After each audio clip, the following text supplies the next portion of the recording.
As a kid from the suburbs, some people may question my bona fides of being able to host a show called Grassroots. But what I will say is I learned to ride at Marysville, and in 1975, you'll see in this picture a very young Sam Doran at Hanging Rock. I grew up going to the valley. I love horses. I love racing. I've got Adam Olzanski standing by for the next half hour of Grassroots.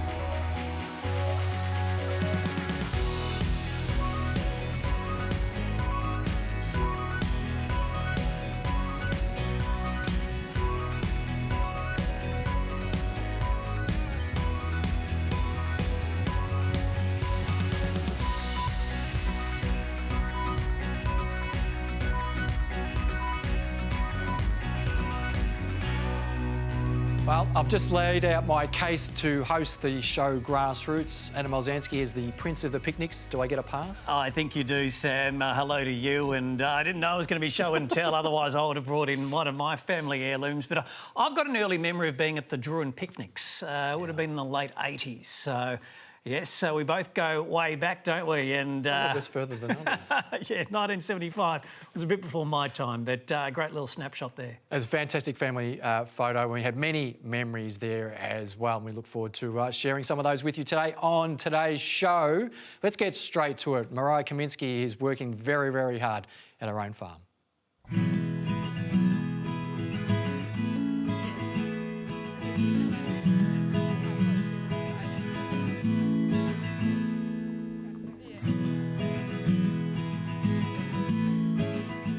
I sort of grew up with horses because of my two older sisters, Alicia and Rebecca. I was born into them. They had horses by the time I was born, so I practically sat on a horse before I could walk. So their involvement with horses sort of involved me and my other sister, Carlia, into horses, and we started Pony Club from 4 years of age, and that my mum thought it was just going to be a phase, but it turned out to be a lifetime thing, and she's actually rapt about that. Would it be fair for me to say that the spirit of the horse-mad little girl is still flourishing today? Yeah, for sure. I love the horses. I've never even thought about giving up horses or riding. I feel like it's going to be something I'll do forever. Still very horse-mad as I was as a schoolgirl, galloping around the playground pretending to be a horse. But yeah, now I've made a career out of it, and yeah, I love it because it's just a hobby. It's not really work to me.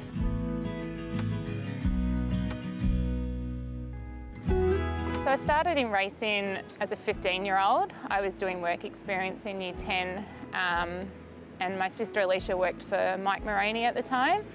I actually wanted to do beautician work as a younger girl, but I was too late getting into anywhere for my work experience. So my sister said, why don't you come do a week at the stable? So I did, and I instantly fell in love with it. And that got me a little Saturday job. And then when I finished school, I pursued it full-time. I bought this property in 2019 with my partner, Jake Noonan, and I rang Mike up and I said, look, I've just bought 20 acres in Murdoch. I want to start doing some spelling, and if you're ever interested, yeah, I'd love to take on your horses. And within a couple of weeks of that phone call, I had my first couple of spellers for him. Mariah, tell me, what is a typical day like for you here at Stonewood? So I've got a full-time worker, Keely. She starts at 8 o'clock in the morning. She does the breakfast feed out for all the horses here, and she normally finishes that around 9:30, 10. I do the kids in the morning. I get them organised for school, and when I get back from that, we both come out and start working the ones we have in pre-training. That usually takes us, depending how many we have in work. At the moment we've got 8, so I have another girl, Sophie, who comes out and helps work them as well. Usually takes us maybe 3 hours to get them done with the 3 of us. We have one on the ground and 2 of us riding them at a time.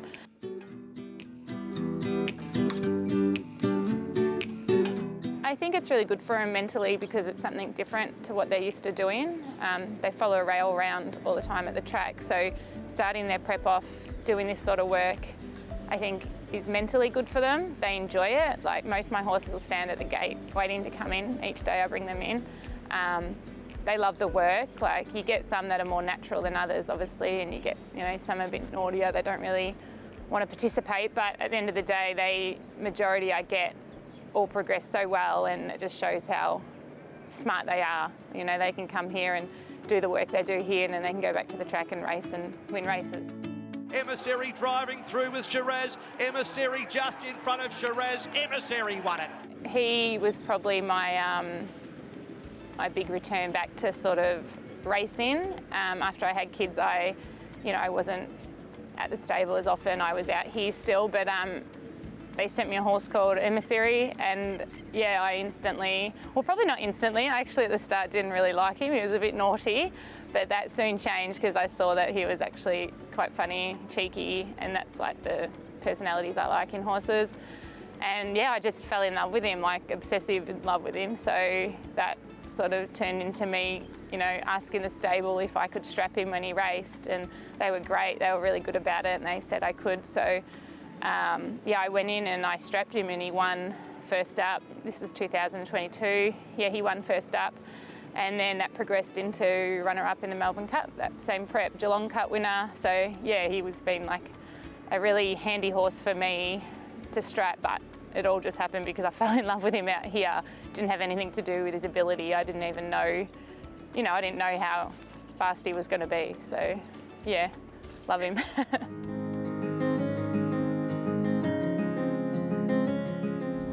Your partner, Jake Noonan, he works so hard. You must be so proud of his achievements on the track.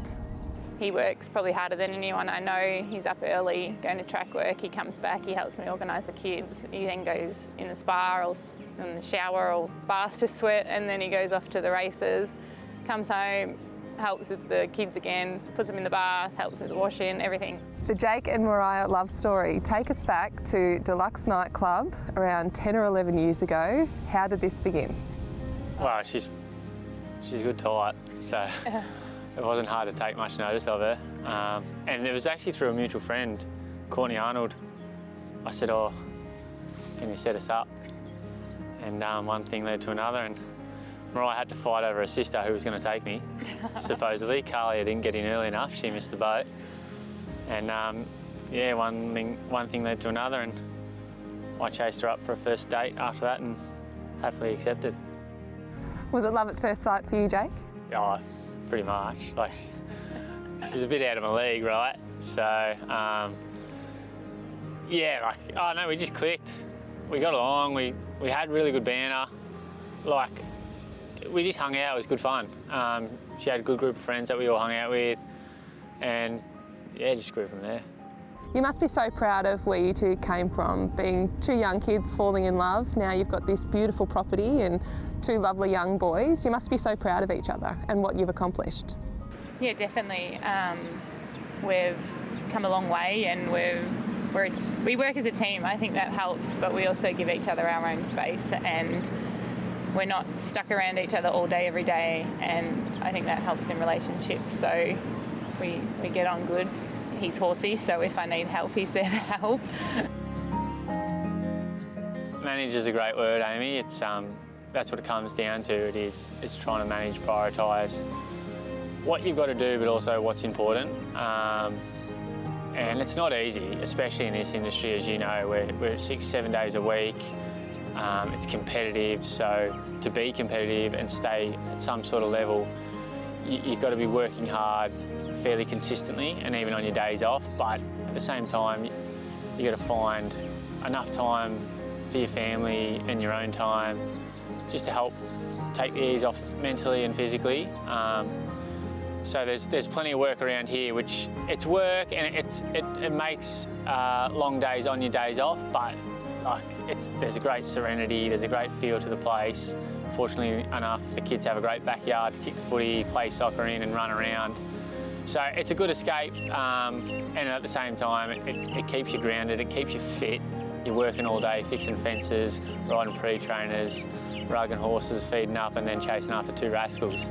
So the balance side of it can be tricky, but as you said, it's just got to be managed and prioritised for what's important at that time. Yes, it can be a juggle, but Mariah and Jake, they're doing it well, and what a great property it is, and they both just love their horses and they love their racing. Mariah very astutely has created a business where she can still ride horses. Yes. So she might not have as much time as she used to, but she's still able to do that, managing that. And Jake, perhaps putting his hand up to be Father of the Year by the sounds. Sounds like it. And I don't think he's been in better form riding. He's having a terrific run at the moment. Yeah, he's working really, really hard. Another young jockey who's working tremendously hard at the minute is Tom Preble. We're going to learn a little bit more about his backstory.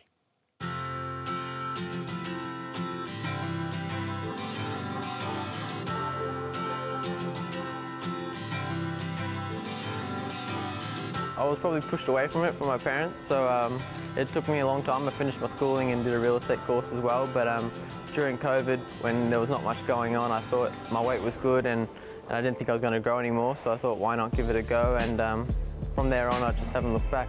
Being able to follow my dad or anyone like family members such as Patrick or Michelle, I guess I grew a passion through that way. Dad sent me off to Terry O'Sullivan's and I just started on the ground there and same at Johnny Mars.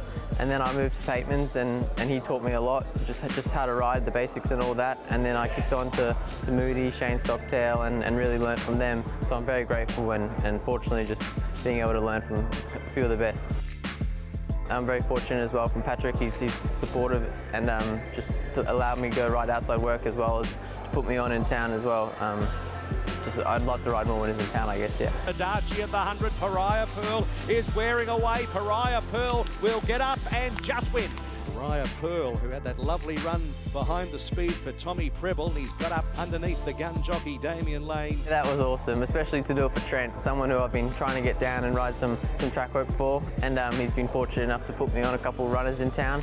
So to do that, especially to beat Frosty and then do it again the week after, is pretty special. Dad's really good as well. He tends to stay a bit further away. He knows I'm talking to Patrick and Stephen, and I think he takes more of a father approach where he doesn't want to tell me what I'm doing wrong unless I really do seek out for it. But he's very helpful with everything, as well as obviously the gear. He's always making sure I'm looking the best and representing his brand almost. Obviously everyone wants to ride out their claim as an apprentice, but just to build my relations with good trainers and ride winners for them and just tick over really. I'd love to just ride a couple more winners and get more opportunities in town.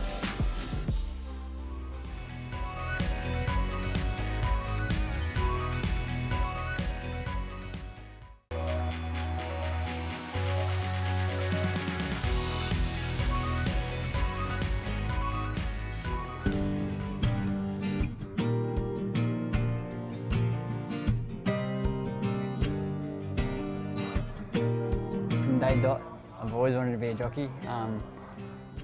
Grew up in Darwin. Used to tell the trainers in Darwin, all my friends in Darwin, yep, I'm going to be a jockey. Answer was always, no, you're not. You're 6'3". How do you manage to ride with that sort of figure?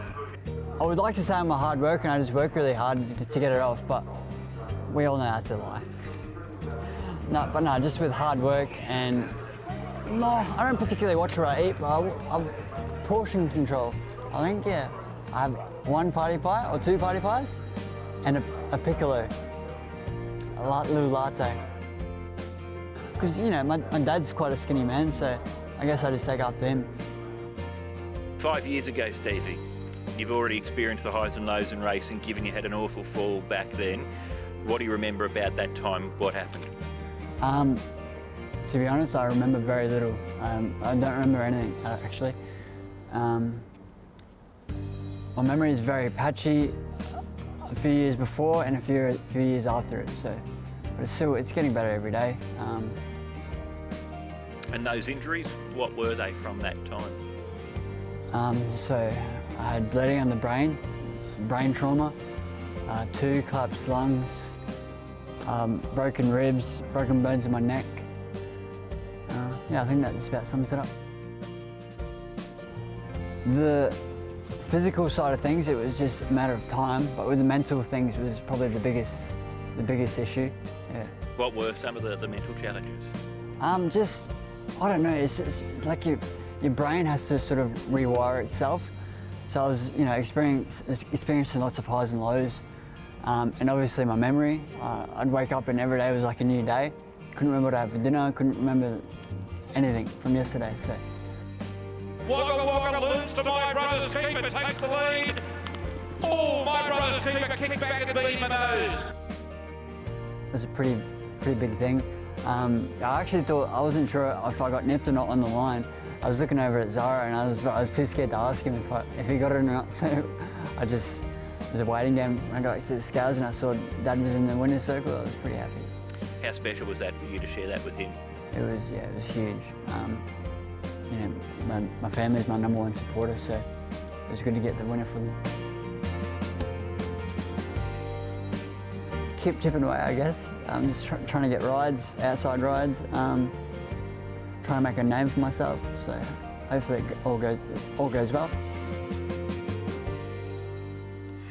Great to see him back, great to see him riding winners. I don't think we can underestimate the seriousness of that fall at the Wangaratta jump outs a couple of years ago, and yeah, may he ride many more winners. It's a remarkable story. Just thinking about the motivation to come back. If you're one of the country's leading riders, there's always those dollars to chase and you want the glory to go with it, the Group 1s. But when you're Stephen Brown Jr., I'd really love to know the motivation to get back on the horse again, because he's been through a lot, but it must be just drawn to the animal again. What about his diet? 2 party pies and a latte. It's a piccolo. It's not even a latte. It's a piccolo. It's about this big, once you take the froth off it, it's absolutely gone. But congratulations to Stephen Brown Jr. there for all that you've done in getting back into racing. We're going to have a look at Willowwood Farm, which anytime you see the name Black Caviar appear, it's worth watching.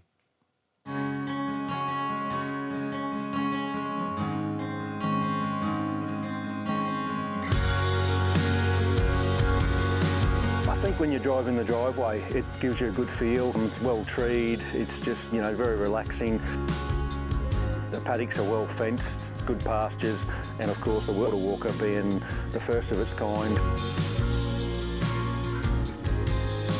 Previously run by Peter and Mark Clark, Willowwood Farms now is a family-run business. Myself, my wife, my 2 kids, Ryan and Abby. The family's very hands-on. Yeah, we're all hands-on with the horses. The kids, Ryan and Abby, currently they drive in the harness ranks. My wife's been around horses certainly all her life. Started off in Pony Club before venturing into the racing. We looked at a couple of properties with the idea of getting into the pre-training and rehabilitation. Willowwood it was just such a unique property, and in our own opinion, heads and shoulders above the rest. The Water Walker was the first of its kind in the world. Pete come up with the idea from seeing the kids play in a little round pool, above ground pool, where they were running round and round and creating a vortex, and then they'll turn around and trying to go against it. So Pete thought that'd be a great idea. Having trained horses on the beach and walking them through the water at the beach, he thought that'd be a great idea for a fitness mechanism and obviously rehabilitation. So that was how it was born.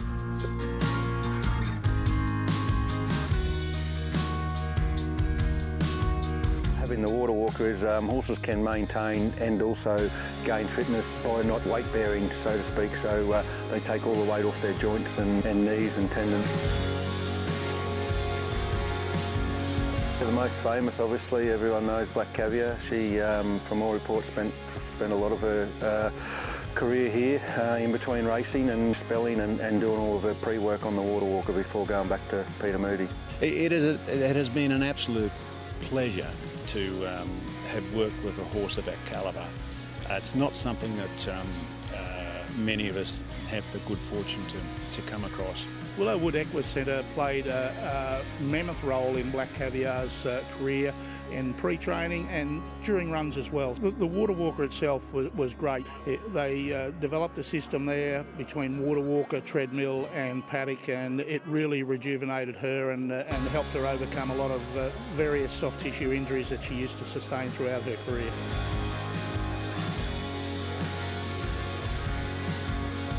Here at Willowwood, we're pretty flexible to the owners and trainers' needs. If they want them boxed during the night and out in paddocks during the day, they can do that. If they want them solely in the paddocks, we can cater for that as well. We've got the Water Walker, do any training on the treadmill. Tracks are all-weather 1,000-metre sand track, so we can cater for all. For horses that are usually confined to their stable environment, here at Willowwood we can put them out in paddocks and have a bit of a mental freshen up while maintain fitness with our facilities. You know, in the past, this property has housed some great horses. I couldn't recommend Willowwood Equicentre any more. It's a wonderful facility, it's a unique facility. I think it is a vote of confidence that people, that high-profile trainers and horses have used Willowwood in the past. Willowwood Farms has a proven track record of keeping champion racehorses on the racetrack and sound, and we certainly want to continue that.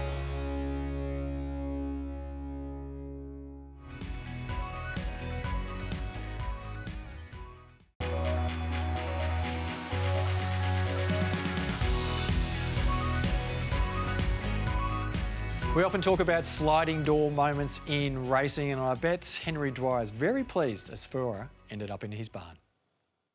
24,000 in front. She goes bidding. I'll make you 6. What do you say? At 24,000 in front. Hammers up. Goes bidding for 24,000. I just can't do that at the moment.